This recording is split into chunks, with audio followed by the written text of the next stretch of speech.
দক্ষিণ আমেরিকায় অবস্থিত অ্যামাজন বন পৃথিবীর সবচেয়ে বড় বনাঞ্চল। অ্যামাজন নদী অ্যামাজনের জীবনী শক্তি। মহাবন অ্যামাজন 9টি দেশের প্রায় 70 লক্ষ বর্গ কিলোমিটার এলাকা জুড়ে বিস্তৃত। আয়তনের দিক থেকে অ্যামাজন বাংলাদেশের তুলনায় 38 গুণ বড়। সমগ্র পৃথিবীতে যত রেইন ফরেস্ট আছে তার অর্ধেকই হলো অ্যামাজন। বিভিন্ন প্রজাতির প্রায় 3,900 কোটি বৃক্ষ রয়েছে এই অ্যামাজনে। পৃথিবীর মোট অক্সিজেনের 20% উৎপাদিত হয় অ্যামাজনে। সে কারণে একে পৃথিবীর ফুসফুস বলা হয়। পৃথিবীর প্রাকৃতিক সপ্তাশ্চর্যের অন্যতম অ্যামাজন বন সম্পর্কে জানব আজ এই পর্বে।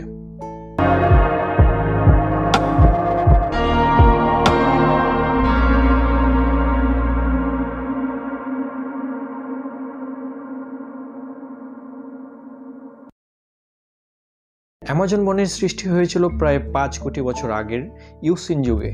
সে সময় অ্যামাজন বেসিনে উষ্ণ ও আর্দ্র জলবায়ুর আবির্ভাবের ফলে অ্যামাজন বনের উদয় ঘটে।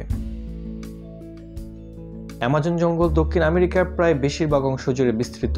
এই বনের মোট 70 লক্ষ বর্গ কিলোমিটার এলাকার মধ্যে 55 লক্ষ বর্গ কিলোমিটার এলাকা আর্দ্র জলবায়ু দ্বারা প্রভাবিত। অ্যামাজন বন এতটাই বড় যে এটি আয়তনে ভারতের 5 গুণ এবং বাংলাদেশের প্রায় 38 গুণ। আমাদের সুন্দরবন যেমন ভারত ও বাংলাদেশ দুটি দেশের মধ্যে অবস্থিত, অ্যামাজনও তেমনিভাবে 9টি দেশের মধ্যে অবস্থিত। এই 9টি দেশের মধ্যে অ্যামাজন বনের 60% অঞ্চল শুধুমাত্র ব্রাজিলেই অবস্থিত। বাকি অংশের 13% পেরুতে, 10% কলম্বিয়ায় অবস্থিত এবং অন্য 17% বনাঞ্চল বাকি 6টি দেশ Bolivia, Ecuador, Venezuela, Guyana, Surinam এবং ফ্রেঞ্চ গায়ানায় অবস্থিত।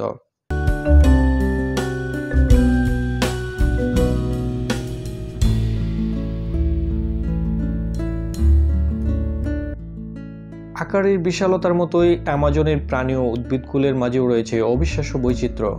জীববৈচিত্র্য সমৃদ্ধ অ্যামাজন বনে আছে প্রায় 40,000 জাতের গাছ, 1,300 জাতের পাখি, 2,200 জাতের মাছ, 427 জাতের স্তন্যপায়ী, 378 জাতের সরীসৃপ, 428 জাতের উভচর প্রাণী এবং 25 লক্ষ জাতের পোকামাকড়।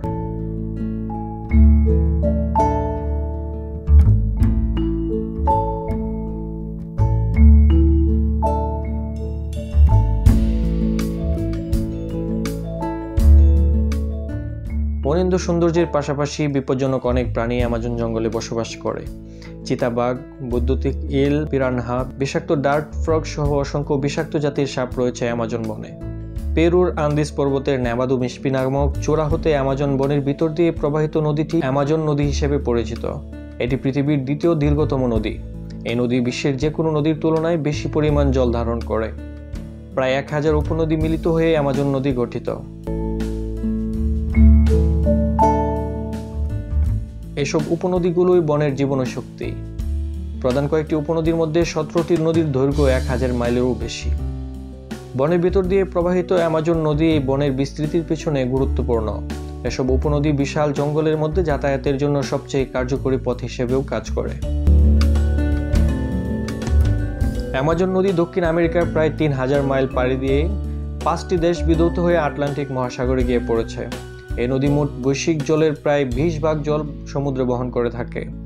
অ্যামাজন নদী যেখানে সাগরে গিয়ে মিশেছে সেখানে প্রতি সেকেন্ডে 42 লক্ষ ঘনফুট জল সাগরে পতিত হয়। বর্ষা মৌসুমে এই পরিমাণ দাঁড়ায় প্রায় 70 লক্ষ ঘনফুটে।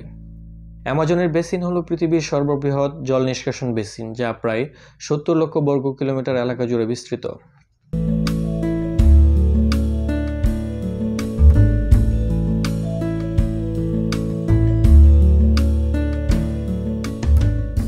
ব্রাজিলিয়ান অ্যামাজনের বুকে বেশ কিছু বৃত্তাকার নকশা দেখতে পাওয়া যায়। নকশাগুলো আজ পর্যন্ত রহস্যে ঘেরা এবং নৃতাত্ত্বিকগণের ধাঁধার উত্তরের সন্ধান করে চলছেন।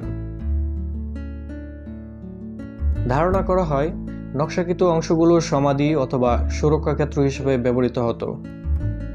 অ্যামাজনের আরেকটি রহস্যময় বিষয় হলো এর মধ্য দিয়ে যাওয়া এক ফুটন্ত নদী। আক্ষরিক অর্থে এই নদীর জল অত্যন্ত উষ্ণ। এই নদীর জলের সর্বোচ্চ তাপমাত্রা 93 ডিগ্রি সেলসিয়াস পর্যন্ত হতে পারে। বিজ্ঞানীরা এখনও এই নদীর জল উত্তপ্ত হবার প্রকৃত কারণ খুঁজে বের করতে পারেননি। স্থানীয়রা মনে করেন এটি একটি বিশেষ প্রাকৃতিক শক্তি, ফলে তারা কখনোই এই নদীতে সাঁতার কাটে না। অ্যামাজনের বিভিন্ন আতিকায় প্রজাতির উদ্ভিদের মধ্যে রয়েছে ভিক্টোরিয়া অ্যামাজোনিয়া নামে এক প্রকার জলপদ্ম। ইংল্যান্ডের রানী ভিক্টোরিয়ার নামে এর নামকরণ করা হয়েছে। পদ্ম পাতাগুলো আয়তনে প্রায় 3 মিটার পর্যন্ত বড় হতে পারে। এসব পাতা একজন প্রাপ্তবয়স্ক মানুষের ভার বহন করার মতো সামর্থ্য রাখে। অ্যামাজনের বৃক্ষরাজি পৃথিবীর মোট অক্সিজেনের 20% তৈরিতে ভূমিকা পালন করে এবং সেই সাথে বাতাস থেকে বিপুল পরিমাণ কার্বন ডাইঅক্সাইড গ্রহণ করে। সে কারণে অ্যামাজন পৃথিবীর ফুসফুস হিসেবে পরিচিত। কিন্তু দুঃখের বিষয় হলো সারা বিশ্বের মতোই অ্যামাজনেও অবাধে চলছে বৃক্ষ নিধন। বনের গাছ কেটে বসতি স্থাপনের কারণেই প্রধানত অ্যামাজনের বনভূমি হ্রাস পাচ্ছে। 1960 সালের আগে অ্যামাজনের ভিতরে প্রবেশ নিষিদ্ধ ছিল। সে সময় শুধুমাত্র প্রাচীন পদ্ধতি প্রয়োগ করে অ্যামাজনের জমিতে চাষ করা হতো। কিন্তু অ্যামাজনের জমিগুলো বছরের অল্প সময় উর্বর থাকে, সে কারণে চাষিরা সবসময় নতুন জমির খুঁজে বন উজাড় করতে শুরু করে। 1990 সালের মধ্যে অ্যামাজনের 4 লক্ষ বর্গ কিলোমিটার এলাকার বনভূমি ধ্বংস করা হয়। 2000 সালে অ্যামাজনের উজাড়কৃত বনভূমির পরিমাণ দাঁড়ায় 5,87,000 বর্গ কিলোমিটারে। অপরিকল্পিত বন নিধনের কারণে পরিবেশ বিজ্ঞানীরা ধারণা করেন আগামী 50 বছরের মধ্যে অ্যামাজনের বনাঞ্চল বিলীন হয়ে যেতে পারে। এত দ্রুত অ্যামাজনের বন নিধনের কারণে বিশ্ব উষ্ণায়নেও এর বিরূপ প্রভাব পড়েছে। অ্যামাজন বনের সাথে মানবকুলের সম্পর্কও বেশ পুরনো। অ্যামাজনে বসবাসরত বেশিরভাগ জনগোষ্ঠী তাদের আবাস গড়ে তুলেছিল নদী ঘেঁষা অঞ্চলগুলোতে। যাতায়াত, মাছ ধরা এবং জমির উর্বরতার ভিত্তিতে তারা বাসস্থান নির্বাচন করত। অতীতে অ্যামাজন বনে যে সকল মানুষের বসবাস ছিল তারা প্রচলিত বিশ্বাস এবং কর্মক্ষমতার ভিত্তিতে বিভিন্ন সমাজে বিভক্ত ছিল। বর্তমানেও বিভিন্ন জাতের প্রায় 2 কোটি আদিবাসী মানব অ্যামাজনের ভিতরে বসবাস করে। বর্তমানে অ্যামাজন বনে প্রায় 400 থেকে 500টি আমেরিন্ডিয়ান আদিবাসী জনগোষ্ঠী বাস করে। ধারণা করা হয় কমপক্ষে 50টি আদিবাসী গোষ্ঠীর সাথে পৃথিবীর সভ্য সমাজের কোনো সম্পর্ক নেই। অ্যামাজন বন সম্পর্কে আরও অজানা কিছু তথ্য জেনে নেব আজ। নিউ ইয়র্ক শহরে 12 বছরে যত জল ব্যবহৃত হয়, অ্যামাজন নদীতে তার চেয়েও বেশি জল প্রবাহিত হয় একদিনে। পৃথিবীর সকল পরিচ্ছন্ন জলের 20 ভাগ বয়ে চলে এই নদীতে। অ্যামাজন এতই বিশাল জীববৈচিত্র্যে পরিপূর্ণ যে এর একটি মাত্র লতাগুলোনে থাকতে পারে বহু প্রজাতির পিঁপড়া। এত পিঁপড়া যা হয়তো সমগ্র ব্রিটিশ দ্বীপপুঞ্জে নেই। অ্যামাজনে আছে 3000 প্রকার ফল, তবে খাওয়ার যোগ্য ফল আছে মাত্র 200 প্রকারের।